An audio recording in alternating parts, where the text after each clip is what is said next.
रात के 10 बज चुके हैं और मैं हूं आप सभी का अपना शावेज़ मलिक और हाज़िर हूं आप लोगों के सामने फिर से एक क्राइम की कहानी को लेके, एक क्राइम की घटना को लेके। दोस्तों आज के दिन कहानी पे बढ़ूं, लेकिन उससे पहले मैं आप लोग को अपडेट दे देता हूं। बहुत सारे लोग कहते हैं कि सर आप बताते नहीं कभी कभी और ऐसे ही लाइव आ जाते हैं। तो आज जो तारीख है वो तारीख है 30 तारीख, ठीक है। तो कल 31 है और कल 31 वाले दिन हम लोग रात 10:30 बजे का समय रखते हैं और 10:30 बजे हम लोग कल रात लाइव आएंगे, ठीक है। तो आप लोग इंतज़ार करिएगा।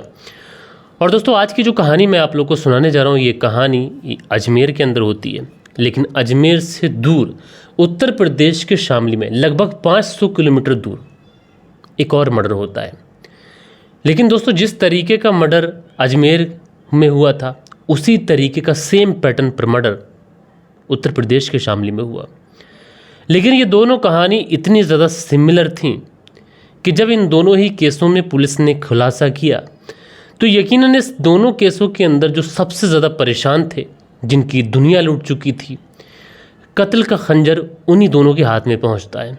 और ये दोनों कहानी अपने आप में कुछ इस तरीके से इंटरलिंक होती हैं दोस्तों कि शायद आपने दोस्तों इस तरीके की कहानी सिमिलर पहले कभी सुनी हो। तो ये पूरी कहानी सिलसिलेवार तरीके से मैं आप लोगों से सुनाता हूँ।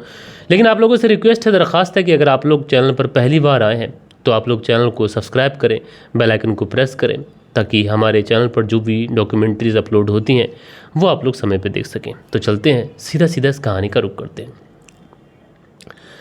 दरअसल दोस्तों राजस्थान में एक जगह लगती है अजमेर, और इसी अजमेर के अंदर एक जगह लगती है सिलौरा। और इसी सिलौरा में रहने वाले जो रोहित थे वो बीजेपी महामंत्री, बीजेपी मंडल में महामंत्री भी हैं, यानी अच्छी खासी उनकी जान पहचान, अच्छा खासा नाम, अच्छा खासा रुतबा। वो राखी के समय अपने ससुराल जो रलौदा था वहाँ के लिए निकलते हैं अपनी पत्नी संजू के साथ में। अब रोहित और संजू रलौदा पहुँचते हैं क्योंकि रोहित की जो पत्नी संजू थी उनको राखी बांधना थी वहाँ पर अपने भाइयों के। अब ये वहाँ से लौट रहे होते हैं, दोपहर के तकरीबन 2 बजे के आसपास का समय होता है। सिलौरा से रलौदा के बीच में एक जगह पड़ती है, वहीं पे अचानक से इनकी गाड़ी के पास में 2 और व्यक्ति आते हैं, वो भी बाइक से ही थे। वो 2 व्यक्ति आते हैं, आने के बाद में इनकी गाड़ी के आगे लगाते हैं, ये गाड़ी रोकते हैं। इतने में ही 2 और व्यक्ति आ जाते हैं। अब वो 2 व्यक्ति आते हैं, यहाँ पर जो रोहित थे ये अकेले थे, उनकी पत्नी संजू अकेली थी। संजू के पास में कुछ उनके जेवरात भी वगैरह भी थे। अब रोहित समझता है कि शायद ये लोग लूटपाट करने के इरादे से आए, इसलिए रोहित विरोध करता है। तो वो लोग रोहित को पकड़ लेते हैं और उसकी पत्नी संजू के साथ में मार पिटाई करने लगते हैं। अब वो रोहित बेचारा कुछ कर पाता, कुछ समझ पाता, इससे पहले ही वो उनमें से एक व्यक्ति जो होता है वो चाकू निकालता है और उस चाकू से रोहित की पत्नी संजू के गले पर वार कर देता है, गले को रेत देता है, जिसकी वजह से जो संजू होती है उसकी मौके पे ही मौत हो जाती है। रोहित को भी चाकू लगते हैं। अब दोस्तों उसके बाद में ये जो लोग थे जो यहाँ पर लूटपाट के इरादे से आए थे, जिन्होंने रोहित की पत्नी संजू का कत्ल कर दिया था, वो लोग वहाँ से फरार हो जाते हैं। थोड़ी ही देर के बाद में उधर से कुछ लोग गुजर रहे होते हैं, वो रोहित को और उसकी पत्नी को ज़ख्मी हालत में देखते हैं। अब दोस्तों इस तरीके से ज़ख्मी हालत में किसी को देखना, पत्नी का गला रेता पड़ा है, संजू को भी, जो रोहित है उसको भी चाकू लगे हैं, लिहाजा जो लोग थे तुरंत हॉस्पिटल लेके पहुंचते हैं। लेकिन दोस्तों इलाज के दौरान जो रोहित की पत्नी संजू होती है उनकी मौत हो जाती है। अब संजू की मौत हो चुकी थी, लेकिन गनीमत ये रही कि जो रोहित थे ये बच जाते हैं।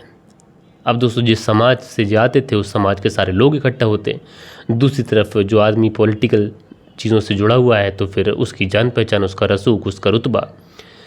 तो ऐसे में देखते ही देखते पूरे इलाके के अंदर रोष फैल जाता है। हर कोई उन लुटेरों को, उन डाकुओं को पकड़ने की बात कर रहा है। हर कोई कानून व्यवस्था पर सवाल उठा रहा है।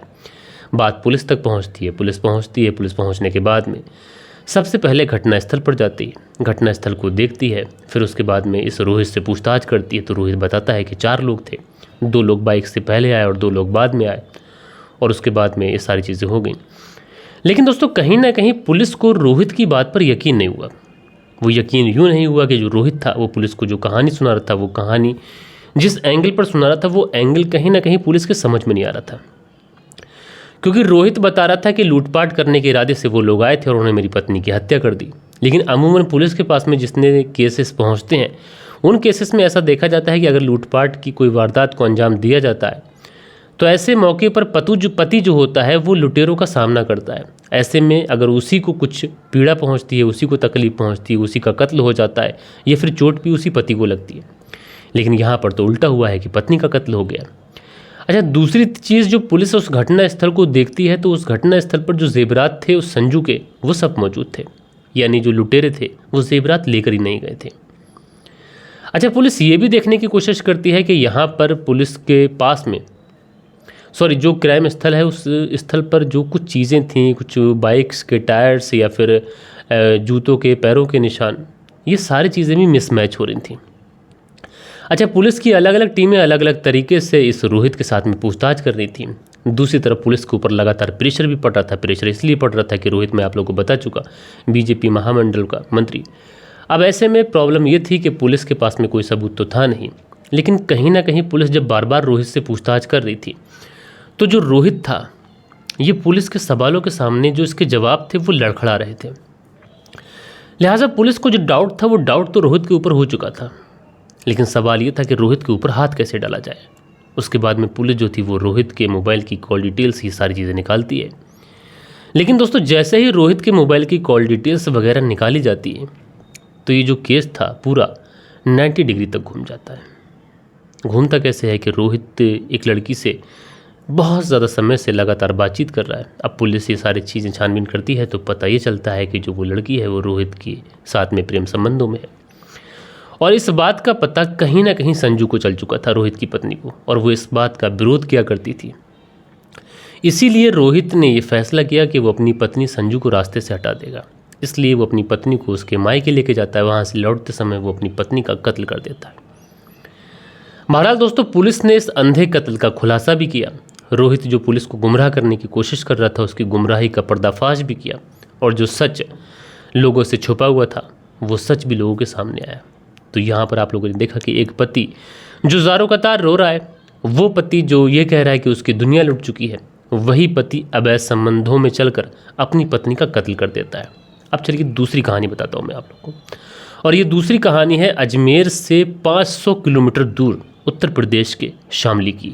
दरअसल उत्तर प्रदेश के शामली में रहने वाला शाहनवाज जो पेशे से कारपेंटर है, फर्नीचर का कारोबारी है, बड़ा कारोबार है, कारोबार अच्छा चलता है। और शाहनवाज की शादी खुरगान के रहने वाली महफरीन के साथ हुई थी। शाहनवाज और महफरीन अपनी अच्छी खासी ज़िंदगी गुजार रहे थे, लेकिन इसी बीच में शाहनवाज के साले की शादी आ जाती है। अब शाहनवाज और महफरीन उस शादी के लिए निकलते हैं। ये लोग कैरान पहुंचते हैं, और कैराना पहुंचने के बाद में शाहनवाज जो था वो अपने साले को पहनाने के लिए लगभग 1.5 लाख रुपए का नोटों का हार लेता है, और उसके बाद में ये वहाँ पर से निकलते हैं। निकलने के बाद में ये लोग एक पुल के पास पहुँचते हैं कि अचानक से कुछ बाइक सवार आ जाते हैं। बाइक सवार आते हैं, आने के बाद में शाहनवाज के साथ में मार पिटाई शुरू कर देते हैं। मार पिटाई इतनी ज़्यादा बेरहमी के साथ में करते हैं कि ये शाहनवाज के ऊपर चाकुओं से हमला कर देते हैं, और उसके बाद में उसके साथ लूटपाट कर ये वहाँ से फरार हो जाते हैं। अब जो पत्नी महफरीन थी वो बदहबास थी, उसको समझ नहीं आ रहा था कि वो तो अपने पति के साथ में महज अपनी भाई की शादी में जा रही थी, लेकिन उसके साथ में रास्ते के अंदर ऐसा कुछ हो जाएगा ये महफरीन को अंदाज़ा भी नहीं था। महफरीन इस बारे में अपने घर वालों को सूचना देती है कि हम लोग इस तरीके से निकलने थे, बस खुरगान पहुंचने ही वाले थे कि कुछ अज्ञात लोगों ने हमारी गाड़ी रोककर हमारे ऊपर हमला किया, और जिसकी वजह से शाहनवाज बहुत ज़्यादा चोटिल हुए हैं। उसके बाद में पुलिस को भी इन्फॉर्म किया जाता है, पुलिस भी पहुंचती है। लेकिन दोस्तों, हॉस्पिटल पहुंचते पहुंचते जो शाहनवाज होता है उसकी मौत हो जाती है। अब दोस्तों, जिस घर पर शादी थी यानी महफरीन के मायके में, वहाँ पर भी रो रो कर लोगों का बुरा हाल है। शाहनवाज के घर वालों का तो रो रो कर बुरा हाल था, क्योंकि शाहनवाज का कारोबार भी अच्छा चलता था, पूरे परिवार को बेहतर तरीके से समझता था। ऐसे में शाहनवाज की हत्या हो जाना ये परिवार के लिए एक बहुत बड़े सदमे से कम नहीं था। लिहाजा दोस्तों, उसके बाद में पुलिस को खबर की जाती है। पुलिस आती है, आस पड़ोस के तमाम CCTV कैमरा सारी चीज़ें खंगालती है। लेकिन कहीं ना कहीं पुलिस को डाउट होता है, क्योंकि एक केस इस तरीके का अजमेर के अंदर निकल चुका था।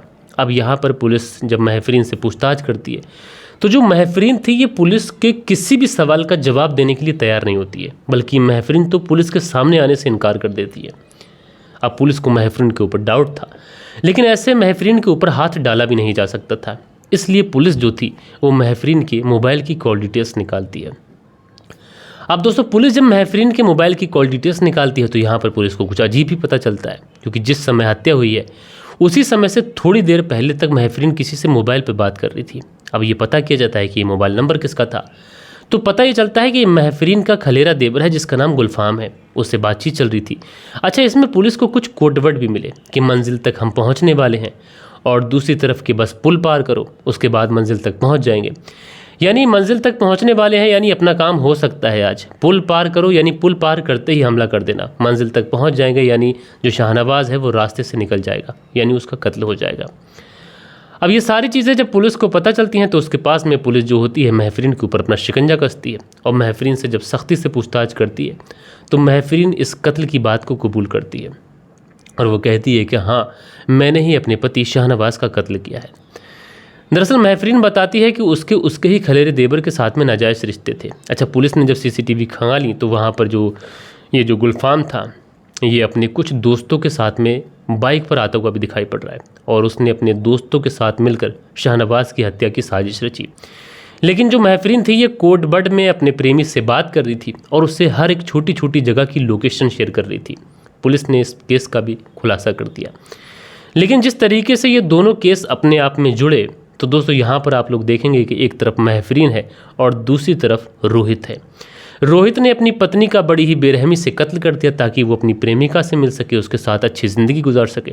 और उसने अपनी पत्नी का कत्ल इसलिए किया ताकि उसकी पत्नी जो थी वो उसके काम में बाधा डाला करती थी, उसको उसकी प्रेमिका से मिलने के लिए रोका करती थी। दूसरी तरफ महफरीन ने शाहनवाज का कत्ल इसलिए किया कि वो अपने खलेरे देवर के साथ में अच्छी ज़िंदगी गुजारना चाहती थी, और शाहनवाज को इन चीज़ों का पता चल चुका था। शाहनवाज विरोध करता था, लेकिन महफरीन को अपने देवर की आदत लग चुकी थी और वो किसी भी हाल में अपने देवर के साथ में जो रिश्ते थे उन्हें ख़त्म नहीं करना चाहती थी। तो इस तरीके से एक तरफ पति और एक तरफ पत्नी जो थी वो इस अवैध संबंधों की भेंट चढ़ गए। दोस्तों, आज के इस दौर में मैं सोचता तो नहीं कि मैं आप लोगों को अवैध संबंधों की कहानी सुनाऊं, लेकिन आज के इस दौर में 90% तक जो क्राइम हो रहे हैं वो इन्हीं अवैध संबंधों की वजह से हो रहे हैं। तो कहने का मतलब यही है कि अवेयर रहें और इस तरीके के नाजायज़ ताल्लुकातों से कम शादी के बाद तो इंसान तो दूर रहना चाहिए। बहरहाल अपनी राय आप लोग ज़रूर दीजिएगा। कल के दिन आप लोग के कुछ बेहतरीन कमेंट्स भी थे, वक्त होता है कि आप लोग के कमेंट्स पढ़ लिए जाएं। सो दोस्तों, कल के दिन जो कमेंट्स आए थे इसमें लोफी सॉन्ग करके कहानी है और इन्होंने अपना प्यारा सा कमेंट्स किया है, शुक्रिया। टूइस्ट इनिंग ऑफिशियल हैं, लिखते हैं बहुत बहुत धन्यवाद अवैध संबंधों की कहानी से बाहर निकलने के लिए। तो शुक्रिया भाई। अब्दुल राज़क हैं, लिखते हैं अस्सलाम वालेकुम भाई साहब, मैं आपकी कहानी को सुनता हूँ और मुझे आपकी कहानी बहुत पसंद है, तो मेरे भाई शुक्रिया। सचिन चौधरी जी कमेंट्स करते हैं, शुक्रिया। मंसूरी भाईजान है, प्यारा सा कमेंट्स करते हैं, शुक्रिया। धीरज सिंह हैं, लिखते हैं जय श्री राम मलिक भाई, स्टोरी अच्छी है, इसी तरह की कहानी सुनाया करो। तो धीरज सिंह जी बहुत बहुत शुक्रिया आपका। मंसूरी भाईजान जी कमेंट्स करते हैं, मंसूरी भाईजान आगे लिखते हैं मलिक भाई आज की कहानी हटके है, काफ़ी अच्छा लगा, तो मेरे भाई शुक्रिया। दिनेश कुमार हैं, लिखते हैं नाइस स्टोरी भाई, तो दिनेश कुमार जी मेरे भाई शुक्रिया आपका। उसके बाद में दिनेश कुमार हैं, लिखते हैं नमस्कार मलिक भाई साहब, बढ़िया कहानी है। खान अकील हैं, लिखते हैं अस्सलाम वालेकुम भाई, कहानी बहुत अच्छी है, तो खान अकील जी शुक्रिया आपका। शर्मन पलाश हैं, लिखते हैं थैंक यू भैया, गॉड ब्लेस यू, तो शुक्रिया मेरे भाई। उसके बाद में मोहम्मद इमरान हैं, लिखते हैं वेरी नाइस भाई, मैं मोहम्मद इमरान फतेहपुर से कहानी सुनता हूँ, बहुत बहुत शुक्रिया। मोहम्मद रियाज हैं, लिखते हैं नाइस स्टोरी सर, और आगे लिखते हैं अस्सलाम वालेकुम, कहानी दर्द भरी है और ये डॉक्टर नहीं बल्कि शैतान था, तो शुक्रिया मेरे भाई। साहिल हैं, इनका नाम शहाबुद्दीन है, शुक्रिया आपका। बालिश बिहारी हैं, लिखते हैं मलिक साहब जी नमस्कार सर जी, कल मैं बार बार यूट्यूब खोल कर देख रहा था, बाद में समझ गया कि आज कहानी लोड नहीं हुआ है, ऐसी कोई बात नहीं है, थैंक यू सर जी, तो शुक्रिया मेरे भाई आपका। और उसके बाद में रशपाल सिंह हैं, लिखते हैं हाय सर, मैं आपकी कहानी को रोज़ सुनता हूँ, I am Rashpal Singh from Ludhiana Punjab, तो रशपाल सिंह जी आपका बहुत बहुत शुक्रिया। उसके बाद में नौशाद अंसारी हैं, लिखते हैं भाई क्राइम तक पर ये कहानी सुन चुका हूँ। हाँ, कहानी 1957 से शुरू हुई थी, तो बहुत सारे चैनल ने इसको कवर किया ही होगा, ऐसा नहीं है। जो ओल्ड कहानी होती हैं जो आप सुनना चाहते हैं सीरियल किलर की, तो कहीं ना कहीं तो आप लोगों ने सुन रखी होगी, लेकिन मेरा भी फ़र्ज़ बनता है क्योंकि मैं भी आपका क्राइम रिपोर्टर हूं, तो आप मेरे शब्दों में भी सुने। मंसूरी भाईजान हैं, लिखते हैं मलिक भाई डॉक्टर को मरीज़ के लिए फ़रिश्ता समझते हैं, लेकिन सर जी ये डॉक्टर बड़ा शैतान निकला। दिनेश कुमार हैं, लिखते हैं माई बाई फालतू लाइक स्टोरी, शुक्रिया आपका। मनदीप वर्मा की पत्नी प्रादीप वर्मा कहानी सुनती हैं और लिखती हैं सर 31 अगस्त को मेरी बेटी का बर्थडे है, मनप्रीत वर्मा नाम है उसका, मनमीत वर्मा, और 2nd क्लास में स्टडी करती है। 2 सितंबर को मेरी बेटी मनु वर्मा का भी 8th स्टैंडर्ड में पढ़ाई करती है और मेरी बेटियों को विश कर देना। तो जो पहले जिनका बर्थडे है 31 अगस्त को, और उनका नाम है मनमीत वर्मा, जो 2nd स्टैंडर्ड में पढ़ती हैं। तो मनमीत वर्मा जी, बेटा आपको आपके जन्मदिन की ढेर सारी बधाइयाँ, और उम्मीद करता हूँ कि आप ऐसे ही खुश रहें और आपके जो माता पिता हैं ये आपके तमाम ख्वाब पूरा कर सकें और आपकी अपने माता पिता के जो सपने हैं उन पे खरे उतर सकें। उसके बाद में जो अगला जो इनकी बेटी का बर्थडे है वो है 2 सितंबर को, और इन बेटी का नाम है मनु वर्मा। उनका जो वो 8th क्लास में स्टडी करती हैं, तो जिनका नाम मनु वर्मा। तो बेटा आपको भी आपके जन्मदिन की बहुत ढेर सारी शुभकामनाएं, और आपसे बस इतना ही कहना चाहूँगा कि आप 8th स्टैंडर्ड में आ गई हैं तो अच्छे से पढ़ाई करिएगा और अच्छे मार्क्स लाइएगा, ताकि जो आपके पिता आपकी माँ आपका ख्याल करती हैं, आपको अच्छे से स्कूल भेजती हैं, तो आप अच्छे से पढ़ाई करें ताकि आपके पिताजी जो आप पर अपनी मेहनत का पैसा खर्च करते हैं, कम से कम उनका जो सर है वो गर्व से ऊंचा हो सके। चन्नाराम है लिखते हैं नाइस स्टोरी। चन्नाराम गुड़गांव से कहानी सुनते आगे हैं लिखते हैं नमस्कार मलिक भाई साहब, रेणु सुनते आगे शानाबुल शहर से। लईक अब्बास हैं लिखते हैं अवैध रिश्तों के अलावा कोई क्राइम नहीं सुनाते हैं आप, और कल भी उन्होंने लिखा था कि आप ओल्ड कहानी सुनाते हैं। तो मैंने आपसे बोला भी था लईक अब्बास जी कि अगर आपने कहीं वो कहानी सुनी हो तो मुझे ज़रूर बताइएगा, क्योंकि मुझे पता होता है कि कौन सी कहानी आपने सुनी होगी कौन सी नहीं सुनी होगी। ज़्यादातर अगर मैं बोलूँ तो बड़े बड़े चैनल भी मेरी वीडियोस को कॉपी करते हैं। मैं आपसे बस क्या ही कहूँ, बस व्यूज़ कम आते हैं तो इसलिए कहने में अच्छा लगता है, कोई भी कुछ कह देता है, लेकिन ऐसा नहीं है। अगर मैं आपको ऐसे सैकड़ों वीडियो आपने दिखा दूंगा जो मेरे चैनल को लोगों ने, पहले मैंने सुनाई कहानी, उसको बड़े बड़े चैनल ने सुनाया है, अब मैं नाम नहीं लूँगा यहाँ पर। उसके बाद में अरब ब्लॉग हैं लिखते हैं फेक स्टोरी। तो अरब ब्लॉग जी आप बस सनकी डॉक्टर करके अगर सर्च करेंगे जिसने 200 से ज़्यादा कत्ल कर दिए तो आपको ये स्टोरी मिल जाएगी। तो मेरे भाई लईक अब्बास जी, कहना आसान होता है, लेकिन जो चैनल छोटा होता है उसको सब कह लेते हैं कि ये कहानी हमने सुन ली है, किसी और की सुनी हुई सुना रहे हो। मेरी सुनाई हुई कहानियों को लोग बाद में सुनाते हैं, बस क्या ही कहा जाए। खैर, आप सभी लोगों का बहुत बहुत शुक्रिया। बाकी दोस्तों मिलते हैं कल के दिन किसी और स्टोरी के साथ में। जब तक के लिए अपना ख्याल रखें, देश का ख्याल रखें, परिवार के रिश्तों की अहमियत को समझें। जय हिंद, जय भारत।